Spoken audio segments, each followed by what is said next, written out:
Hello everybody, I'm James Everett of The Good, The Meh, and The Ugly, and here is my spoiler-free review of Weapons. This film is about a town where all but one child disappear from the same classroom and mysteriously vanish from their homes at exactly the same time. The community is then left questioning who or what is behind their disappearance. My overall thoughts for this film is that I was a huge fan of it. It's always entertaining. It takes these really simple ideas and turns it into this huge, sprawling story, and I had a really, really good time with it. I'm moving on to the good. What I like about the film, I thought it was done well. Like I said, it's always entertaining. There's never a dull moment. When you think it's going somewhere, it's going the complete opposite direction next scene. It is so wild, and each moment has this feel to it that is just so insane, and it makes the movie so much more fun to watch. And it's surprisingly really funny. It uses comedy in serious moments and scary scenes, kind of like how a sentence uses punctuation. It's kind of just like a comma, where it's putting a break in the movie to have this funny moment, and then it goes right back to the serious thing without breaking any momentum, without having any pushback. It works really well, the comedy does. The cast is very good in here.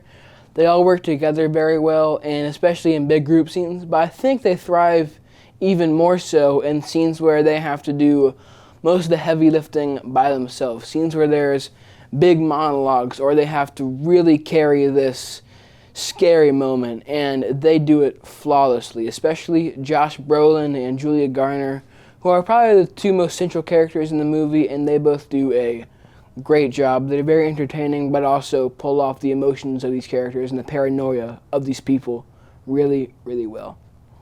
Another good thing about the movie is Zach Cregger has a great eye for horror movie imagery. There are so many of these distinct, memorable images that stick in your head days, months after seeing the movie that you will vividly remember to that day. He uses these simple things and flips them on their head. Like, for example, a kid running out of their home, which is on the t-shirt. He creates this image and he keeps it popping back up in the movie, and it looks just so distinct and interesting and kind of scary, a lot of these things, and they really just stick in your head days, months after the movie. Now moving on to the meh, what I thought was just okay. This movie is split up into chapters, and each different chapter is a different POV of a different character. And I think that story structure works really well, and I think every chapter was entertaining and fun, but some characters' point of views felt less important than others.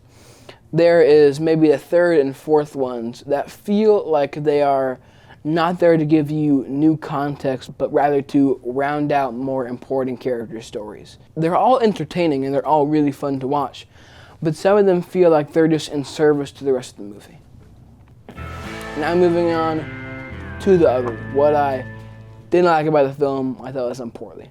I was a huge fan of this movie, so this is really just a nitpick, but if I had to pick one complaint I had, it would be that it has a lot of ideas, and some of them feel a little bit rushed.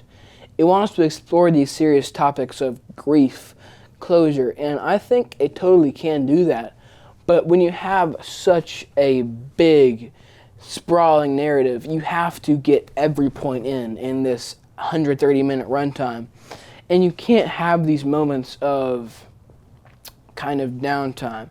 You have to go from this scene to this scene to this scene, and it tries to have some of these moments, but it quickly realizes, oh shoot, we have to get back to this. We have to get back to this scary moment.